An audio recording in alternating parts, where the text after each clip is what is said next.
촌철살인의 명쾌한 한마디부터 속 터지는 막말까지 한 주간의 말말말로 정치권 이슈를 정리하는 시간입니다.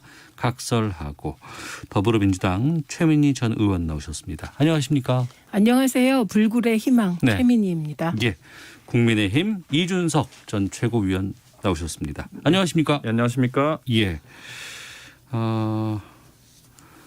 국정농단 사건 등으로 재판에 넘겨졌고 박근혜 전 대통령의 제3고심 선고 공판이 오늘 오전에 있었습니다. 준비된 인서트 듣고 두 분과 말씀 나누도록 하겠습니다.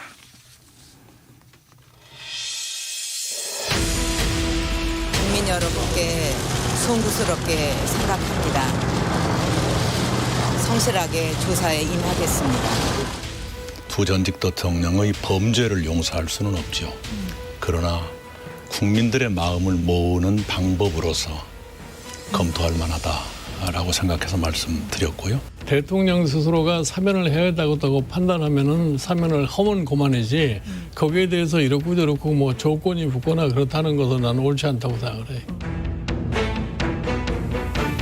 형 확정된 박근혜 전 대통령 그리고 더불어민주당 이낙연 대표 또 국민의힘 김종인 비대위원장의 목소리 들으셨습니다. 2017년 4월 재판에 넘겨졌고 3년 9개월 만에 대법원 확정이 나왔습니다. 최민희 의원님 어떻게 보셨어요? 저는 이 판단보다는 네. 앞으로 이 판단이 미칠 파장 그리고 정치 관련 재판에 어떤 메시지를 줄 것인가가 더 관심 사안이었어요. 예. 두 가지인데 네. 하나는 이재용 삼성전자 부회장이 어떻게 될 것인가. 다음 주에 바로 나오거든요. 네, 바로 예. 선거인데 네. 어쨌든 그 삼성과 관련된 말 문제라든지 네. 영재센터 지원 같은 이런 게 다 뇌물로 인정됐습니다. 네네. 그런데 과연 그동안에 이제 국민들은 재판부가 삼성 앞에서만 약해진다. 이런 그 지적을 많이 하셨거든요. 그래서 네네. 과연 재판부가 삼성에도 동일한 잣대를 댈 건가?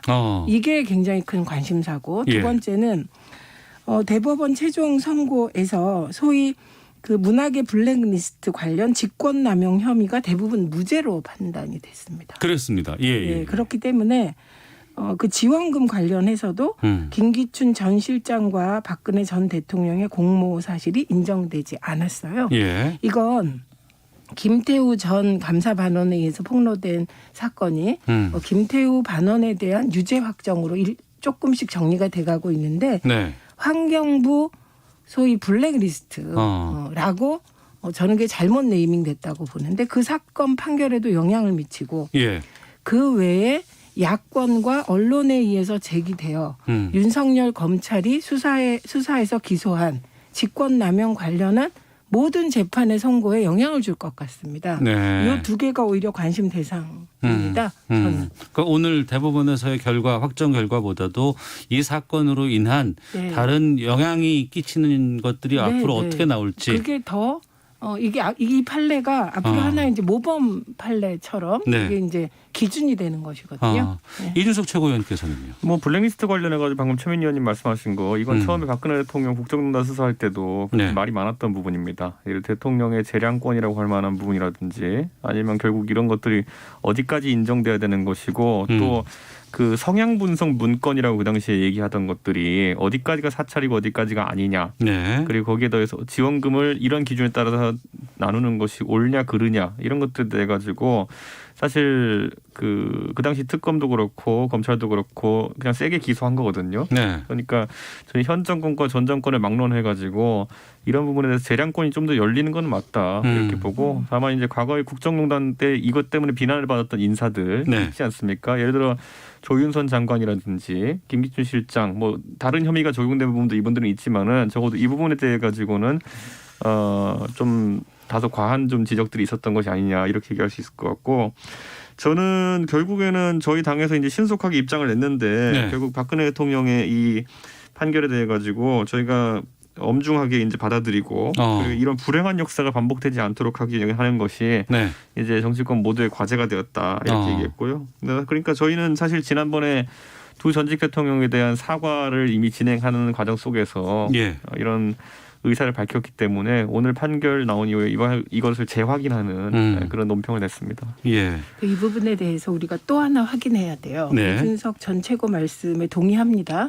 그런데 그러면 이 소위 블랙리스트를 만들어서 이념적으로 좌우를 나누어서 정권이 좌라고 생각하는 단체에는 지원금을 안 주고 네. 정권이 우라고 판단되는 단체에 지원금을 준 게 그러면 옳으냐. 이게 공직자의 업무 수행 태도로 맞냐. 그건 아닌 거예요. 지금 법이라는 건 그런 행위가 있다고 하더라도 그게 법적으로 처벌받을 일이냐. 그러니까 최소한을 따지는 거거든요. 네. 그래서 이번에 같이 정리가 돼야 될 게 소위 공무원이 징계받아야 될 때 징계 대상을 어디까지 해야 되고 징계 내용과 징계 절차가 좀 더 명확히 돼야 된다는 것이 과제로 남는 거죠. 그러니까 이건 잘못된 건데 네. 법적으로까지 처벌할 사안이냐. 재량권의 범위에 대한 좀 확대된 판결이다. 이걸 네. 좀 우리가 확인하는 게 중요한 것 같습니다. 이건 어느 정부나 다 마찬가지라고 봐요. 예. 동의하세요? 저는 이 사안 같은 경우에는 그때 논란이 되었던 것처럼 결국에는 문화산업에 대한 지원금에 대해 가지고 정치 성향이 들어가는 것에 대해서는 도덕적으로 옳지 않다는 것은 누구나 인정할 겁니다. 네. 하지만 그때 제기했던 것처럼 아주 노골적으로 문화 성향만으로 이렇게 완전 성향 분석 문건을 만들어 가지고 그걸로 징계했냐, 이건 재판 과정에서 드러나는 사실관계 봐도 그것만은 아니거든요. 네. 여러 가지 다른 제한 사유가 있는 경우에 제한했다 이렇게 나온 것이기 때문에 저는 지금의 잣대라는 것이 일관되게 유지되기만 한다 그러면은 저는 하나의 가이드라인 될 걸로 보입니다. 여러 건이 있었어요, 재판이. 그 중에서 몇 건은 방금 말씀하신 것처럼 무죄가 난 것도 있었고, 지난 2018년에 그 20대 당시 새누리당 공천 개입 사건으로 징역 2년 확정된 게 있는데, 이게 오늘 20년 확정으로 해서 22년 동안 이제 징역을 살아야 되는 거 아닙니까? 그러면은 2039년 이제 박근혜 전 대통령 87세 때가 만기 출소라고 하는데, 지금 앞서서 불행한 역사 반복되지 않도록 해야 한다라고 말씀하셨고, 그 부분에서 이제 계속 연관돼서 나오는 게 사면 이제 이 부분인 거 아니에요. 오늘도 많은 언론들이 형량 확정됐으니 사면에 대한 것들은 그러니까 그게 완성됐다 이런 식으로 이제 얘기를 하더라고요. 이제 사면을 이제 할 수 있는 시점이 됐다라고 이렇게 기자들이 뽑던데, 이 부분으로 좀 이어가 보겠습니다. 어떻게 해야 한다고 보세요? 우선 적폐청산이 시작된 거는 문재인 정부가 아닙니다. 2017년 4월에 재판이 시작됐잖아요. 네. 황교안 대행 때 시작이 된 일이에요. 근데 그때부터 촛불의 결과로 촛불 정부가 들어섰고 적폐청산을 위해서 이런저런 일을 했습니다. 네.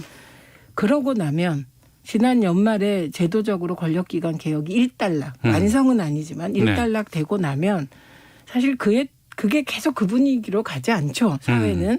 반드시 통합과 화해가 화두로 제시되고, 사실 이 통합과 화해의 화두를 던진 건 김종인 위원장이셨어요. 지난 연말에 사과하셨거든요. 또 대통령에 대해서. 그래서 기본적으로 출발점, 음수사원은 김종인 위원장이고, 그다음에 이걸 사면이라는 단어를 새 벽대에 올린 분이 이낙연 대표십니다. 그렇죠. 그런데 이낙연 대표가 쏘아 올린 사면이라는 공은 야권에는 별로 영향을 안 줬고, 여권 지지자들 사이에서 어마어마한 논란을 불러일으켰고, 그 결과 이낙연 대표 지지율까지 떨어지는 그런 상황이 일어난 것이거든요. 그러나 그럼에도 불구하고 대통령께서는 답변을 안 하실 수가 없습니다. 이제는 법적 절차가 끝나면 생각해 보겠다가 그동안까지의 대통령께서 취한 스탠스였고요. 그리고 마음의 부담이 크다까지였어요. 그쪽에.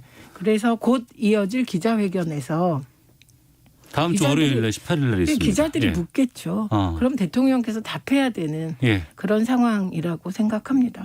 대통령의 사면권은 고유한 권한이기 때문에 대통령께서도 고심이 깊을 거다 이런 생각을 하는데요. 저는 어쨌든 우리가 사면하면은 보통 크리스마스, 연말, 3.1절, 8.15 이런 어떤 특정한 날짜를 계기로 이렇게 사면을 하는 경우가 있는데, 이번 3.1절 같은 경우에는 제가 솔직히 말씀드리면은 선거를 앞두고 있기 때문에 대통령께서 어떤 마음으로 사면을 결단하신다 하더라도 다소간의 오해를 불러일으킬 소지가 있습니다. 그렇기 때문에 저는 대통령께서 그 지점은 선택하지 않으실 것이다 이렇게 보고 예. 또 8.15라는 것도 지금부터 한 뭐 반년 정도 있는 시점인데 그때도 보면 결국에는 뭐 선거 이제 각 당의 대선 전국이 시작되는 그런 상황이기 때문에 또 오해를 받으실 개연성이 있습니다. 네. 그렇기 때문에 저는 그렇다고 해서 또 연말로 미루게 되면 그때 진짜 대선 한복판입니다. 근데 저는 국민 통합이라는 과제를 실현하기 위해서는 결국 대통령께서 자기 임기 내에서 이런 결단을 내리셔야 되는데 네. 그렇다면 오히려 이제 이번 서울시장 보궐선거, 서울 부산 보궐선거가 끝난 다음부터 각 당의 대선 후보 선출 절차가 시작되기 전에 그 정도 시점을 아마 선택하실 수 있지 않을까 이런 정도 예상을 하고요. 굳이 그런 어떤 3.1절이니 8.15니 다른 사면과 이제 날짜를 맞출 필요는 없다 이렇게 네. 보고 저는 그랬을 때 대통령의 진정성이 좀 받아들여지지 않을까 좀 그런 생각을 하게 됩니다. 네. 근데 주호영 대표는 사면하려면 설 전에 하거나 3.1절 해라 이렇게 구체적으로 찍어서 저는 그거는 뭐 제가 동의하지 않습니다. 네, 주호영 대표 요구를 개인적인 하셨어요. 의견이신데 그건 여러 가지 아까 말했던 것처럼 결국 대통령께서는 진짜 국민통합의 의지를 밝히시는 건데 거기에 대해 가지고 호사가들이 이제 또 선거 때문이냐라고 붙이는 것 자체가 네. 저는 굉장히 부담스러우실 거다. 그래서 저는 딱 그 선거 끝난 직후부터 선거 결과와 관계없이 어느 쪽이 이기든지 관계없이 그렇게 진행하신다면 저는 큰 문제는 없을 것이다 이렇게 봅니다. 네. 다음 주 월요일입니다. 1월 18일 오전 10시부터 1시간 40분 동안 이제 기자회견 예정되어 있는데요. 저희 일라디오에서도 당시 그 시간에 생중계로 여러분께 보내드리겠다는 것 알려드리도록 하겠습니다.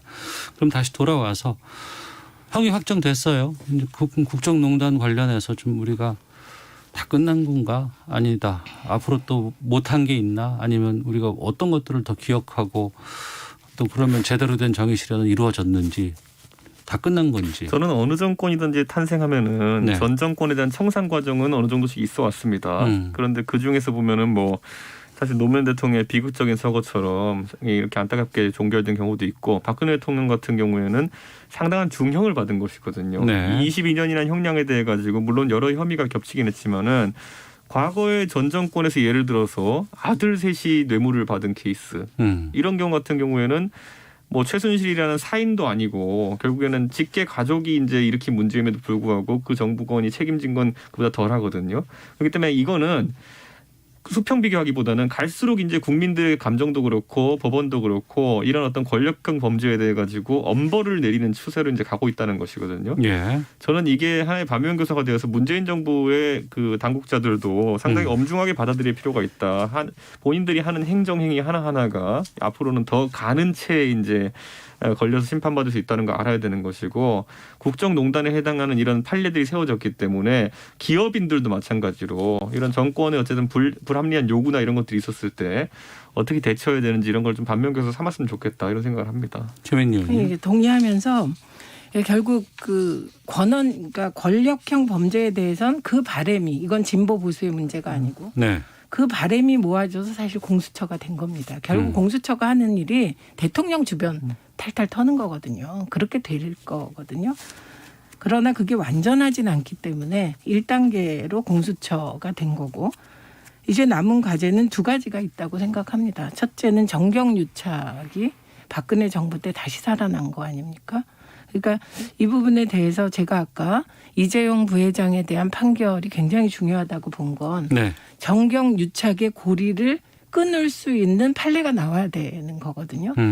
그동안에 삼성 앞에서 서면 왜 이렇게 우리의 권부는 약해지나. 네. 그리고 지금도 끊임없이 특정 삼성과 특정 언론과 특정 정치 세력이 결합됐다고 하는 한 단체가 지목되고 있습니다. 네, 그래서 이런 건 끊어야 된다고 생각을 해요. 그래서 정경유착 부분이 아직 남아 있고요. 그리고 다음으로 남은 게 언론개혁입니다. 네. 그러니까 언론에 대해서는 저는 여야 할 것 없이 다 불만인 것 같아요. 그 네, 이유는 언론사의 대부분의 기자들은 저는 중립이라고 봅니다. 근데 중요한 건 데스크가 자신의 성향에 따라 여야든 한쪽과 인적 무슨 카르텔 같은 걸 맺는다고 생각해요. 그래서 이런 언론개혁 문제는 여전히 과제로 남아있다. 네.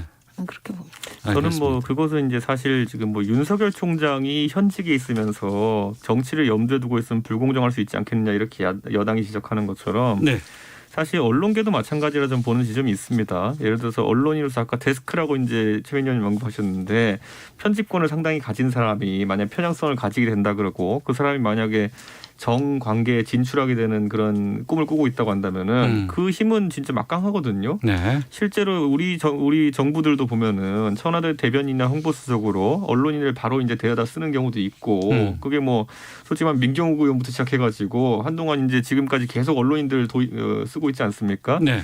저는 그런 것들에 대해 가지고 민간 기업에서 하는 것처럼 일정 기간 이제 뭐 취업 제한을 둔다든지 이런 것도 좀 생각해봐야 되는 것이 저는 여당이 지적하는 그 논리, 검찰총장이 현직에 있을 때 영향을 끼칠 수 있는 부분이 있다 한다면은 언론은 그것보다 더 빈번하게 더 큰 영향을 줄 수 있는 위치에 있을 수 있는 분들도 있다. 그 점은 꼭 지적해야 될 것 같습니다. 알겠습니다.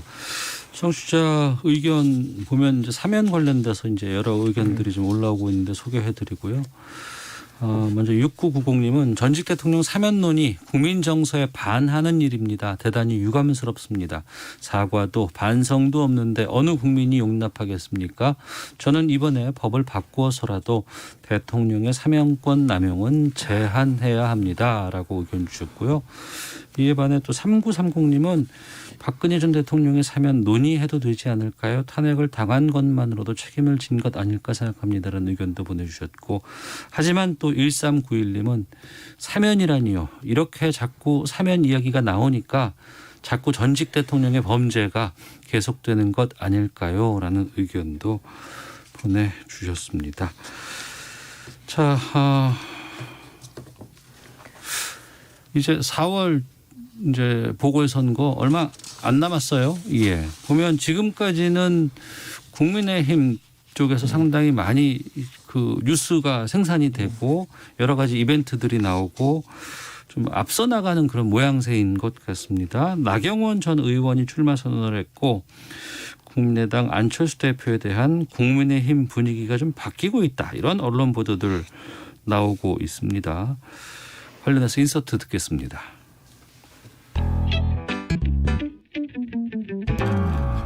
국민의당 안철수 대표에 대한 국민의힘 분위기가 급격히 바뀌고 있습니다.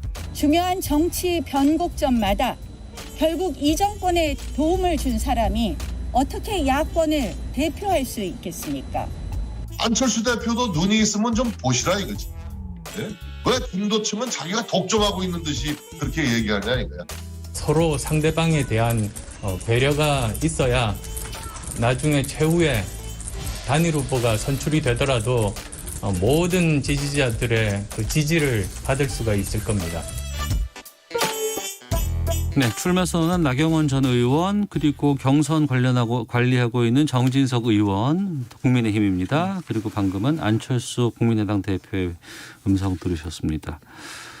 나경원 전 의원 그 이태원인가요? 예. 네, 거기서 출마 선언을 하셨더라고요. 사실 이태원이 사실 상권이 가장 급격하게 이제 냉각된 곳으로 네. 서울에서 가장 알려진 곳인데 거기는 이제 경기가 하강과 더불어 가지고 미군 부대 빠져나가면서 이제 상권이 죽은 곳이기 때문에 자영업자분들이 특히 힘들어한다. 네, 그래서 원래 출마 선언이라는 거는 자신이 가장 상징적으로 이제 보여주고 싶은 것을 보여주는 위치인데 자영업자들의 문제에 신경을 쓰겠다는 나경원 대표의 의지가 좀 반영된 것이 아닌가 이렇게 네. 생각하고.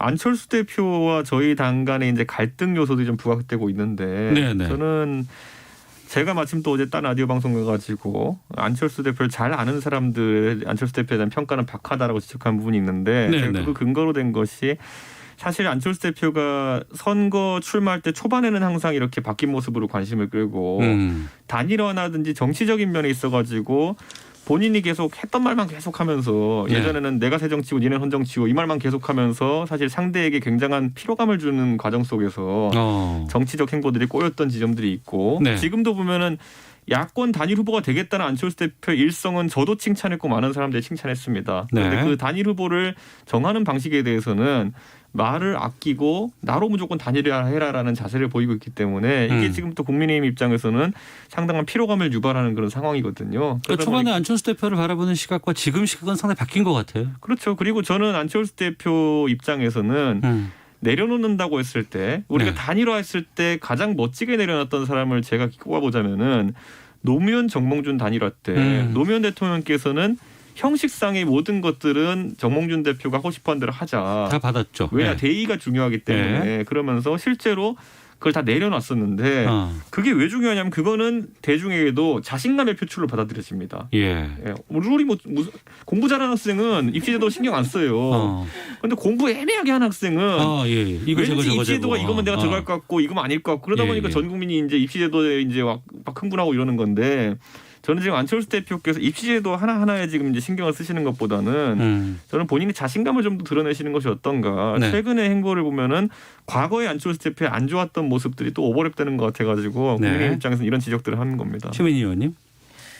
우선 참 인생도 무상하지만 정치도 무상한 거구나. 네.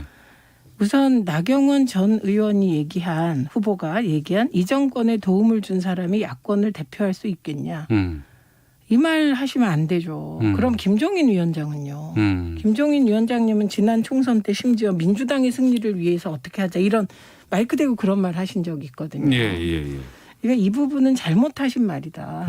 나경원 네, 후보가. 당장 예. 아마 사람들 머릿속에는 이 말보다는 김종인 위원장도 그런데 그럼 김종인 위원장한테도 저러나? 이런 생각이 들기 때문이고요. 그다음에 안철수 대표가 좀 아까 인서트에 나온 상대방을 배려해야 단일 후보 선출 뒤 지지자들의 지지를 다 가져올 수 있다. 네. 2012년에 민주당이 애걸하면서 한 말입니다. 그런데 그거 걷어차고 투표 당일날 대선 당일날 미국 가신 분이잖아요. 그러니까 이게 장신들이 했던 과거의 행적을 본인은 이렇게 상황에 따라 말을 바꿀지 모르나 네. 다 기억하는 거예요. 민주당 지지자들이나 당시에 문재인 대통령을 지지했던 분들은 2012년에 안철수 후보의 그 행태의 상처를 무지하게 많이 받았거든요. 그런데 본인이 이제 국민의힘으로 넘어간다고 해서 그쪽으로 가려고 한다고 해서 이런 말 하시면 안 돼요. 네. 어떻게 이런 말을 합니까? 본인이 실천 안 해서. 그때 대선 패배의 큰 요인 중에 하나가 안철수 대표가 단일화하고 그거 못마땅한지 네. 투표 당일날 미국 가서 단일화 정신을 깨버린 행태였거든요. 또 하나는 예. 이게 그러니까 이것도 아이러니예요. 사실 그 2002년에 정몽준 후보의 지지율은 25% 내외, 문재인 후보의 지지율은 15% 내외라서 노무현 후보는 네. 15% 내외라서 사실 이길 가능성이 제로였습니다. 단일화 단일화해서 그 이길 네. 가능성이 제로였어요. 그런데 마지막으로 해볼 수 있는 게 단일화라 네. 백척간두 진일보의 심정으로 소탐대실 안 한 겁니다. 마음대로 하세요. 다. 네. 그런데 참 그 국민의 마음이라는 게 그런 상황에서 마음대로 다 룰은 당신 원하는 대로 다 하세요. 그래서 단일화 협상을 깨도 또 받아주고 또 받아주고 이렇게 한 모습이 점수를 따서 2% 이겼거든요. 네. 알겠습니다. 좀 더 들어가 보겠는데요. 헤드라인 뉴스 듣고 기상청 교통정보센터 확인하고 돌아와서 가보죠.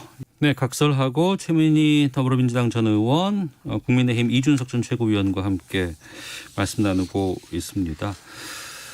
청취자 9166님께서 이제는 정말 새로운 정치인을 보고 싶습니다. 국회의원 낙선했는데 지사 선거에 또 나오다니요.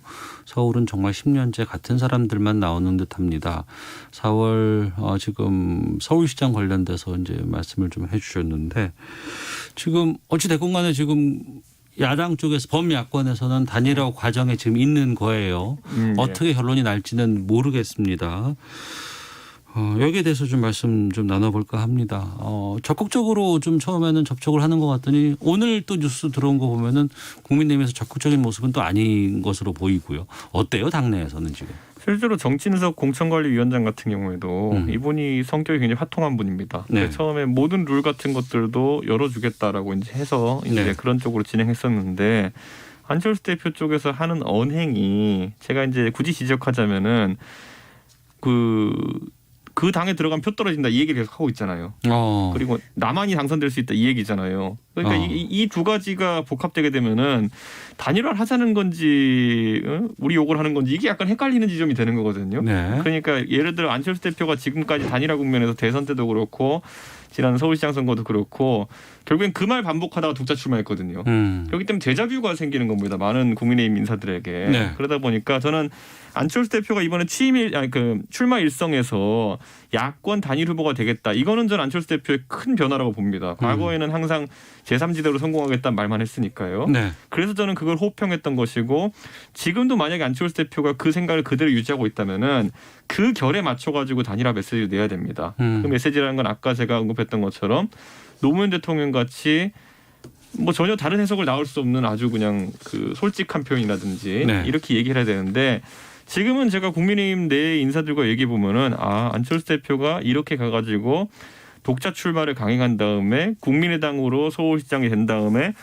그걸 바탕으로 해가지고 정계 개편하자고 또 이제 또 들이밀겠구나. 뭐 이런 정도의 그냥 부처님 손바닥 같은 인식으로 사람들이 다 보고 있거든요. 예. 그렇기 때문에 저는 안철수 대표는 이런 어떤 상식을 깨는 그러니까 제가 어제 안철수 잘 아는 사람들 안 잘 알이라는 표현 썼는데 안 잘 알들이 안철수에 대해 하는 모든 예측을 깨부술 정도로 파격적인 행보를 보이신다면은 안철수 대표가 굉장히 다른 모습으로 비춰질 것이고 안철수 잘 아는 사람들이 하는 얘기를 그대로 답습하시면요. 역시 안철수는 변한 게 없구나라는 얘기 들으실 겁니다. 최민희 의원께서는 어떻게 보세요? 우선 지금 이 상황을 관통하는 핵심 키워드 한 개가 있어요. 뭐죠? 그게 지지율입니다. 지지율. 예. 최근에 국민의힘이 서울에서도 민주당을 앞서는 지지율이 나와요. 예. 그건 국민의힘만으로 이길 수 있다는 자신감의 근거가 되죠. 그리고 사실 제3지대나 제3정당이나 무소속 후보들은 선거는 어떤 측면에서 조직이 가동되는 거기 때문에 예. 그 막판에는 늘 밀리잖아요. 과거 쭉 돌아보시면 박찬종 전 의원이 대표적인 케이스예요. 서울시장 선거 95년 때 40몇 프로 되다가 그냥 급전직하하거든요. 그래서 지지율로 인한 자신감을 국민의힘이 회복했다. 이게 이제 전제이고요. 네. 그다음에 그 안철수 대표는 우선 1단계 전략이 저는 실패했다고 봅니다. 우리가 다 또 까먹어서 그런데 안철수 대표가 나타나면서 어떤 얘기를 처음에 던졌냐면 윤석열 총장 나랑 손잡자. 그런 메시지 계속 던졌어요. 네. 그런데 안철수 대표랑 윤석열 총장이 손잡으려면 윤석열 총장은 지금 나와야 돼요. 그래야 제3지대가 결성되거든요. 네. 그럼 규모가 커지겠군요. 예. 그런데 윤석열 총장은 나올 수가 없어요. 왜냐하면 이번 행정법원 재판이 정치적 중립 의무를 위반했다는 의혹에 대한 고의과실이 없다. 예. 소명 자료가 없다. 이런 얘기였거든요. 근데 지금 만약에 나가버리면 본안 소송에서 지게 됩니다. 그러니까 이게 딜레마에 빠져 있어요. 그게 깨지면서 행보가 이제 애매해진 것이죠. 그래서 그럴 때는 판을 이렇게 보고 나가야 되는데 그 당시 지지율이 높다고 해서 지금 너무 세게 나가신 거죠. 알겠습니다. 그래서 아마도 국민의힘은 2012년에 민주당과 문재인 후보가 어떤 일을 겪었는지 아마 그대로 경험하게 되시지 않을까 합니다. 안철수 잘 아는 사람들이 많기 때문에 그렇게 당하지는 않을 겁니다. 저희는 뭐 그때 힘들었습니다. 아주. 그러면 민주당 지금 상황은 지금 최민희 의원께서 좀 말씀해 주세요. 민주당은 일단 우상호 의원이 출사표를 던졌고요. 예. 그리고 가장 강력한 후보로 얘기되는 박영선 장관도 네네. 본인이 그렇게 표현했잖아요. 당이 어려운 상황이 되면 나 나갈 거다. 이렇게. 그렇기 때문에 아직 출마 선언은 안 했지만 강력한 후보로 남아있는 거고. 네. 그다음에 박주민 의원도 아까 읽어주신 댓글에 맨날 똑같은 사람 나오냐. 새로운 사람 좀 나와라에 딱 맞는 케이스가 박주민 의원이잖아요. 인지도나 뭐 재선 의원이니까 그러니까 고민을 하고 있는 것 같고. 근데 그 박주민 의원의 고민의 시간이 길어지면 곤란하죠. 그러니까 이쪽이건 저쪽이건 빨리 결단하는 게 모두에게 좋은 것 같고요. 그리고 일부에서는 제3후보를 계속 찾는다는 거 아닙니까? 그래서 몇 명이 거론되기 때문에 민주당은 지금 서울시장 재보선 이 판에서 빨리 나서면 안 되죠. 이게 정상인 거예요. 그러니까 국민의힘이 더 저렇게 먼저 준비하는 게 맞는 거죠. 저는 우상호 의원께서 이제 사실 경선 절차가 계속 늦어지는 것에 대해 가지고 이거 뭐 특정인을 기다리고 있는 거냐 이렇게 이제 말씀을 하셨는데 그게 뭐 박영선 장관을 의미하는 것인지 아니면 아까 최 의원님 언급하신 그 제3의 인물을 언급하는 것인지 모르겠지만은 어쨌든 민주당이 내부에서 누가 판단하는지 모르겠지만은 경선 절차를 늦춘다는 거는 지금 후보군도 약간 불안하다는 생각을 하고 있는 것 같아요. 민주당도 솔직히. 그래서 저는 이 눈치 게임은 한동안 지속될 것이다 이렇게 보는 것이고 그 대신에 이제 앞으로 한 달 정도는 국민의힘 후보들의 시간이 왔다 저는 이런 생각을 합니다. 네. 그 기간 동안에 좀 치열한 경쟁을 했으면 좋겠고 저는 안철수 대표께서도 호랑이 잡으려면 호랑이 굴에 들어가야 된다는 심정으로 국민의힘에 들어오셔가지고 경선 절차에 참여한다. 만약 그래서 후보가 되신다. 그럼 제가 공언하겠습니다. 제가 일종 모통이 있는데 제가 유세차 몰겠습니다. 네.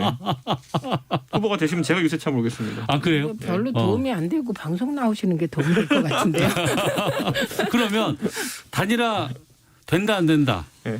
야권 단일화 어디에 거시겠어요? 안철수 잘 아는 사람들은 안 될 거라 봅니다. 아, 안 된다. 최민희 의원께서는. 저는 모르겠습니다. 아 그래요? 왜냐하면 안철수 대표가 외연을 확장한다면서 홍준표 의원 만나고 네네. 특히 김동길 아 그렇더라고요. 전 교수를 만나고 게다가 뭐 이현주 전 의원을 만나려고 한다니 그게 뭐가 보폭이 넓어지는 겁니까? 오히려 태극기 쪽으로 다가가는 거지. 그래서 예측 불가다. 알겠습니다. 7246님은 최민희 전 의원님 항상 시원하고 정확한 토크 감사합니다. 9779님은 이준석 준 최고 항상 적절한 비유로 설명을 해줘서 좋습니다. 라고 의견 주셨고 1935님은 노무현 대통령 말씀을 계속하시니까 가슴이 먹먹하네요. 그런 정치인 한 분만 더 나왔으면 좋겠습니다. 라는 문자도 보내주셨습니다. 각설하고 여기서 마치도록 하겠습니다. 두 분 오늘 말씀 고맙습니다. 고맙습니다. 감사합니다.